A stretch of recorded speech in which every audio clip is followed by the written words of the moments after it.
Bienvenue dans cette nouvelle édition du QG Weekend. Voici les titres de l'actualité. À Madagascar, 3 solutions pour tenter de sortir de la crise. 3 dates ont en effet été proposées par la Commission nationale indépendante pour la tenue de l'élection présidentielle.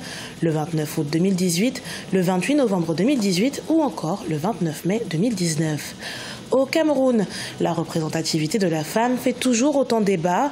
Estimée à 50% de la population, la gente féminine prend peu à peu ses marques dans les instances décisionnaires. Et puis le Maroc est engagé dans la promotion du commerce intra-africain. Un accord autour d'un programme de risque d'un montant de 100 millions de dollars a été conclu en ce sens entre la Banque centrale populaire du Maroc et la Banque africaine de développement.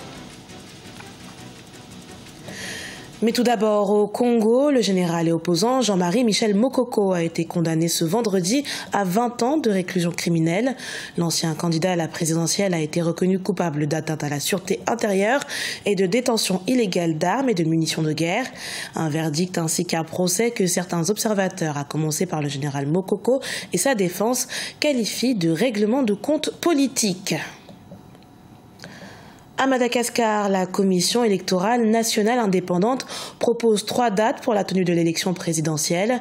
Une solution, selon la Commission malgache, pour avancer vers les élections et ainsi sortir de la crise.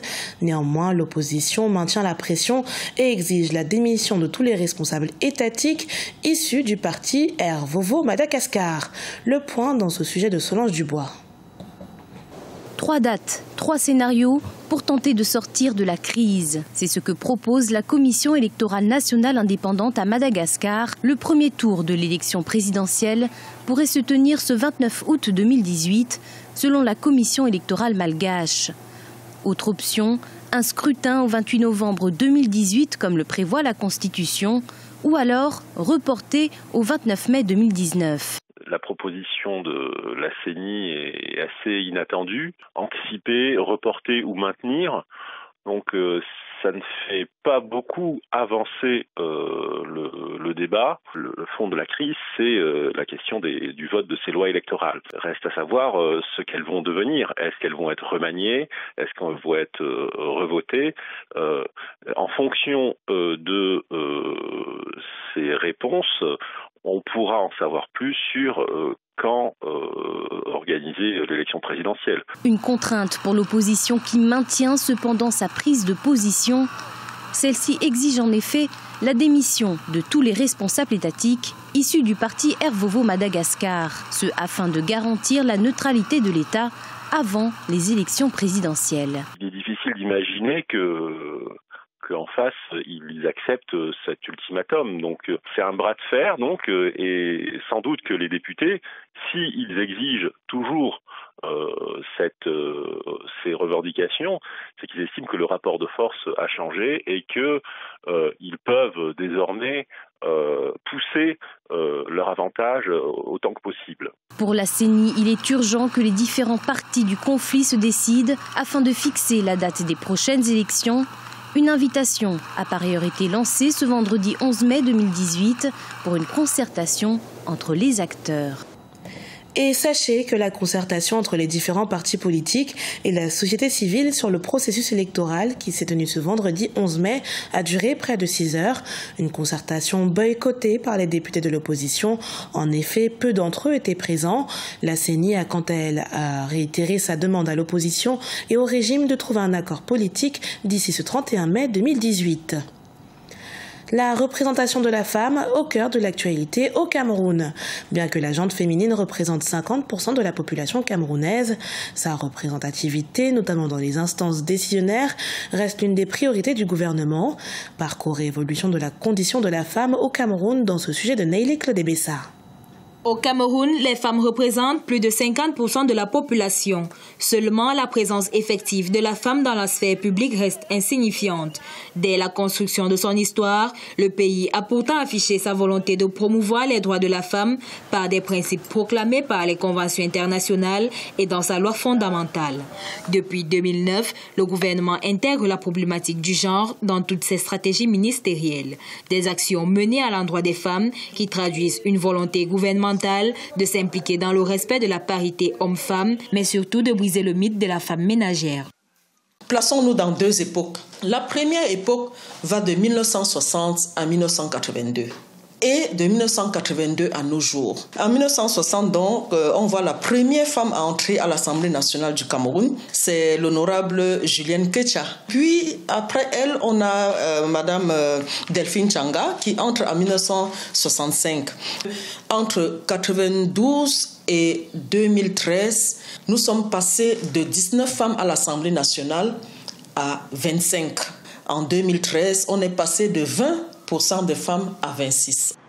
Malgré les avancées gouvernementales en matière de la valorisation des femmes, certaines croyances ancestrales camerounaises représentent des défis à leur émancipation. Ces dernières amenuisent leur chance d'acquérir les compétences nécessaires pour les exposer à des carrières appropriées sur le marché du travail. Cependant, plusieurs femmes camerounaises ont fait preuve de dynamisme et de pragmatisme pour briser ces clivages et s'imposer dans des domaines autrefois réservés aux hommes. La parité dans les corps de métier aujourd'hui, horizon 2030, si les femmes n'entrent pas dans les métiers d'hommes, on n'aura pas de parité. Si on veut parler d'une parité de quantité de femmes qui travaillent et la quantité d'hommes qui travaillent, je pense qu'on n'est pas loin de cette parité-là. Mais si on veut parler de la parité en termes de qualité dans des domaines bien précis, là, je pense qu'on a du boulot. Il y a du boulot, il y a beaucoup de travail à faire. Il y a beaucoup de nos administrateurs qui ont compris qu'il était temps d'appuyer la femme, de tendre la main à la femme.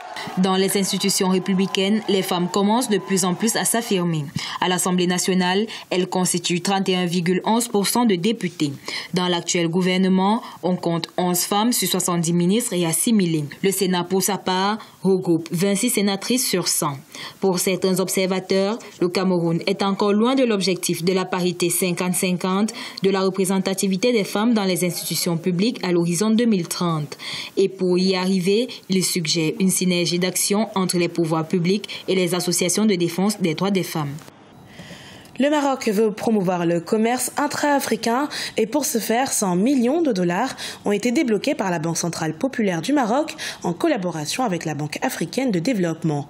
L'industrie, l'agroalimentaire ou encore la santé, de nombreux secteurs sont ciblés par ce programme de gestion de risque. Plus de détails dans ce sujet de Solène Duplessis. La Banque centrale populaire du Maroc et la Banque africaine de développement s'accordent à stimuler les échanges commerciaux entre les pays du continent. Pour ce faire, un accord de participation au risque d'un montant de 100 millions de dollars a été signé ce mardi 8 mai 2018 entre les deux institutions. L'objectif de l'accord, répondre aux besoins croissants en matière de financement des échanges commerciaux entre les opérateurs marocains et les entreprises en Afrique. Notre partenariat avec la BAD répond parfaitement à l'un des axes prioritaires de notre stratégie, qui vise à accompagner activement le développement du commerce intra-africain, en mettant à la disposition des entreprises marocaines des mécanismes de financement appropriés. Ce programme de partage de risques, une première dans le secteur bancaire marocain, permettrait la réalisation d'un volume de transactions de 700 millions de dollars d'ici 3 ans. L'accord de participation au risque s'inscrit dans le cadre des 5 grandes priorités de la BAD afin d'accélérer l'intégration de l'Afrique. Un programme qui s'appliquera notamment aux secteurs clés de l'économie comme l'industrie, l'agroalimentaire, les services et la santé. La Banque africaine de développement, dans son rapport qui a été fait le 1er septembre 2015, il y a 5 domaines prioritaires pour l'Afrique. C'est éclairer l'Afrique et lui fournir de l'électricité, nourrir l'Afrique, intégrer l'Afrique, industrialiser l'Afrique et améliorer la qualité de la vie des Africains. Et puis la Banque populaire du Maroc aussi, dans ce cadre, a fait un financement 50-50 avec la Banque africaine de développement pour redynamiser le commerce intra-africain qui est faible à l'heure actuelle et qu'on veut booster pour aller au-delà de 16%. La signature de l'accord par la Banque centrale populaire du Maroc intervient 10 mois après l'approbation de la convention par la BAD en juillet 2017. En mars 2018, 44 pays avaient signé l'accord de la zone de libre-échange continentale africaine afin de développer les échanges commerciaux sur le continent à travers la création d'un marché unique. Dans le reste de l'actualité, la culture congolaise de nouveau à l'honneur en France. Le festival Congo à Paris aura lieu ces 26 et 27 mai 2018 dans la capitale française. Présentation artistique, échanges autour de la République démocratique du Congo ou encore apprentissage du lingala et bien d'autres activités y seront proposées pour valoriser les talents ainsi que les initiatives et opportunités de ce pays. Vina Nodin. Le festival Congo à Paris fait son retour. La deuxième édition se déroulera le 26 et le 27 mai 2018 au Palais des Congrès à Montreuil en France. Les Congolais de France, d'Europe, d'ailleurs et tous ceux qui s'intéressent à la culture congolaise y sont attendus. L'objectif, apporter un nouveau regard sur l'Afrique et surtout un regard positif sur les deux Congos. Alors pour cette année 2018, on souhaite vraiment essayer de rassembler, de fédérer un maximum de personnes pour tout d'abord améliorer l'image du Congo, montrer le Congo positif, le Congo qui gagne et par extension améliorer l'image de l'Afrique. Cette seconde édition prévoit plusieurs temps forts avec le soutien de bon nombre de sponsors. Le mot d'ordre reste la promotion de la culture congolaise, au programme des conférences, des ateliers d'apprentissage du lingala, des expositions, des tables rondes, de la gastronomie et de la musique. Alors on a également un concert, on a un défilé afroféministe, on a également un espace pour les enfants. Donc vraiment, ce qu'on veut, c'est que cet événement soit un événement familial, un événement ouvert à tous et surtout les exposants aussi bien professionnels qu'artistiques. Contrairement à la première édition, sur une superficie de 1500 mètres carrés accueillant 53 stands d'exposition, un accent particulier sera mis sur 5 univers, le tourisme, le business, la culture, la dynamique sociale et la gastronomie.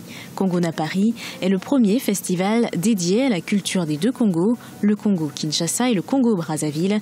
Il se déroulera du 26 au 27 mai prochain au Palais des Congrès de Montreuil.